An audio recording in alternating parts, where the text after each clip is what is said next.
भंडासुर का अंत इतनी सरलता से नहीं होगा।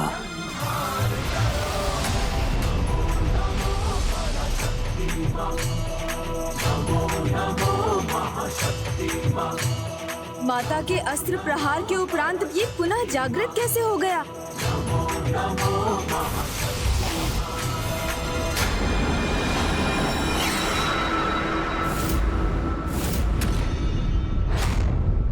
ये मत भूलो कि मैंने सहस्त्रों वर्षों तक महादेव की आराधना की है, तो मेरे इष्ट का अस्त्र भला मुझे कैसे हानि पहुंचाता।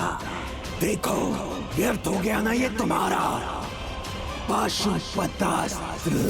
इस ब्रह्मांड का ही नहीं, महाब्रह्मांड का भी प्रत्येक कण मेरी ही इच्छा से गतिमान होता है।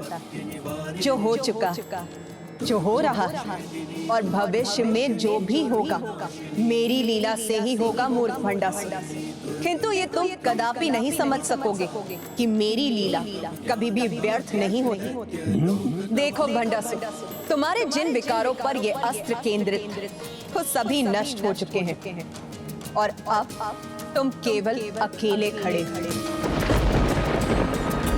दुर्गमा दुर्गमा लोका दुर्गमात्म स्वरूपिणी, दुर्गम मार्ग प्रदा दुर्गम विद्या दुर्गमाश्रिता। मेरे विकार, दुर्गम ज्ञान संस्थान वो कहाँ गए? ज्ञान वासिनी। फिर जागृत हो जाओ मेरे विकारों, मुझे शक्ति दो। फिर से जागृत हो जाओ मेरे विकारों, जागृत हो जाओ मेरे विकारों। जिन विकारों से तुम शक्ति पाते और तुम्हारा असुरी महाअस्त्र सभी नष्ट हो चुका है भंडासुर। अब तुम उन्हें कभी भी पुनर्जागृत नहीं कर सकोगे।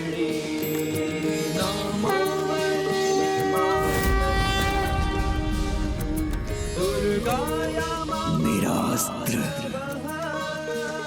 बिखर कैसे गया?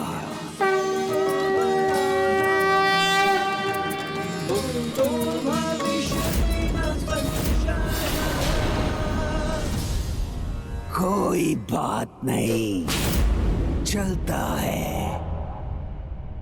एक तुच्छ से युद्ध में इतना तो चलता है, क्योंकि सत्य तो ये है कि मुझे ना कोई अस्त्र की आवश्यकता है और ना ही किसी विकार की, क्योंकि मैं भंडासुर स्वयं ऐसा महाविकार हूं जो संपूर्ण संसार को अपना ग्रास बना सकता है। भंडासुर स्वयं ऐसा अस्त्र है जो समस्त जगत को भस्म कर सकता है। चाहे तुम ब्रह्मास्त्र या नारायण अस्त्र का प्रयोग करो, सब के सब विफल होंगे भंडासुर के सामने। तो आगे बढ़ो और प्रयोग करो अपने अस्त्र का, प्रयोग करो अपने अस्त्र का। बताशा अभी भी क्यों नहीं समझ रहा है? माता उन्हें कैसे क्षमा करेगी गणेश जी? वो माता के क्षमा का पात्र नहीं है। वो अपने बल के अहंकार में चूर है और उसकी बुद्धि भी क्षीण हो चुकी है। तुम्हारे सभी विकार मिट गए हैं, किंतु उन विकारों से तुम्हारा लगाव समाप्त नहीं हुआ है। तुम्हारे पूर्व कर्मों की वासना अभी भी तुम्हारे भीतर है। देखो नहीं देवी, प्रयोग करो मुझ पर। एक नहीं, अनेकों अस्त्रों का प्रयोग करो। तुम नहीं करोगी तो मैं करूंगा। तीनों त्रिदेवों का महाअस्त्र तुम्हारे विरुद्ध।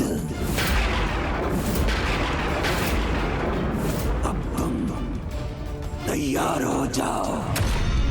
ब्रह्मास्त्र, नारायणास्त्र और रुद्रास्त्र का सामना करने के लिए।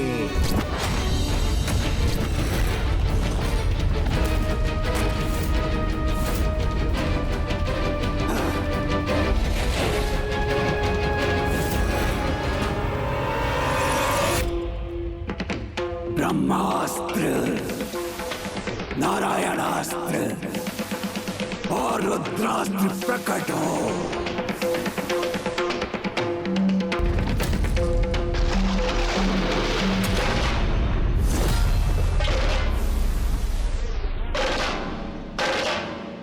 भंडासुर मंत्रोच्चारण कर उचित विधि से इन अस्त्रों का आवाहन कर रहा है, इसलिए त्रिदेव भी उन्हें रोकने में अक्षम होंगे। यदि ये त्रिदेव अस्त्रों को माता के विरुद्ध प्रयोग करेगा तो कदाचित माता उनका मान रखने के लिए उनके वार सहन कर लेंगी, उनसे अपनी रक्षा नहीं करेंगी।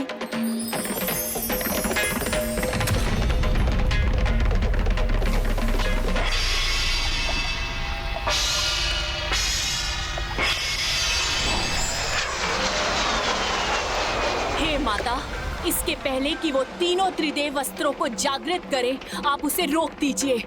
हमें ज्ञात है माता, यदि ये अस्त्र जागृत हो गए तो आप ना आक्रमण करेंगी ना ही अपनी रक्षा।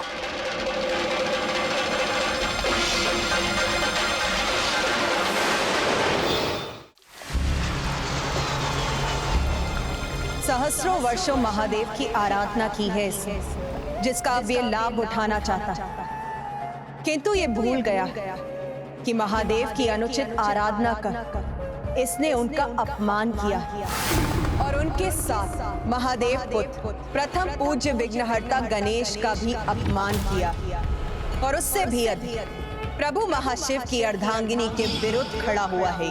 इसीलिए आज इस अपराधों का दंड महाशिव के उस अस्त्र से प्राप्त होगा जिसके आवाहन करने का सामर्थ्य आज तक किसी में नहीं था।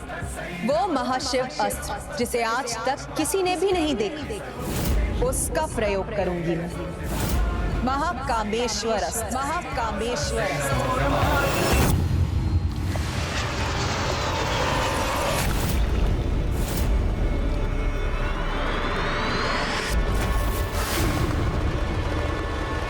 हे महाकामेश्वर, मुझे महाकामेश्वर अस्त्र प्रदान करें, मुझे महाकामेश्वर अस्त्र प्रदान करें। ओम महाकामेश्वर अस्त्र।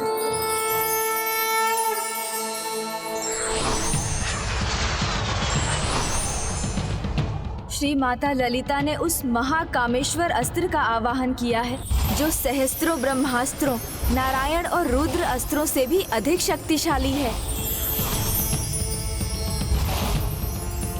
ओम महाकामेश्वर अस्त्र। भंडासुर के अस्त्र पूर्णता प्राप्त करने की ओर है और वहां प्रभु ने महाकामेश्वर अस्त्र को जागृत किया है, किंतु उस अस्त्र को वहां से श्री माता ललिता तक पहुंचाने का सामर्थ्य किसमें है? क्योंकि जिसमें महादेव के समान सामर्थ्य होगा वही प्रभु महाशिव के इस बाण को उठा सकेगा।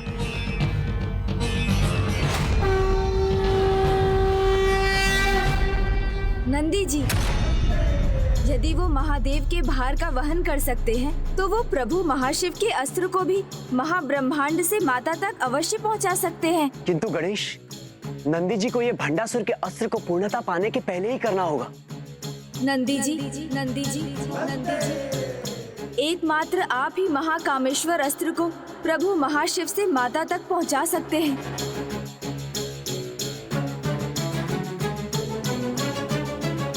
आज्ञा प्रभु। प्रणाम माता।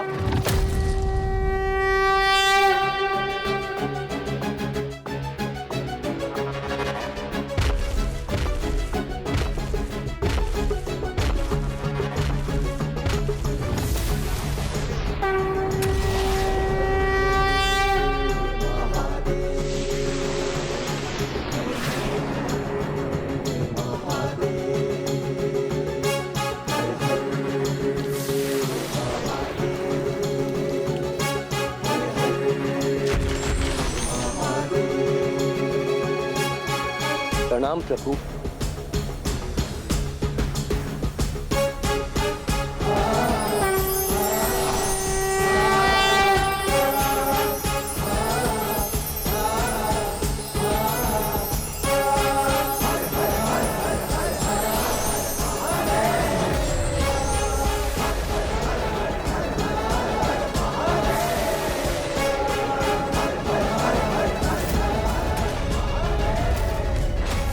भंडासुर का अस्त्र किसी भी समय पूर्णता प्राप्त कर सकता है। हमारे पास बहुत ही अल्प समय है, पर मुझे विश्वास है कि नंदी जी समय रहते महाकामेश्वर अस्त्र को यहाँ ले आएंगे।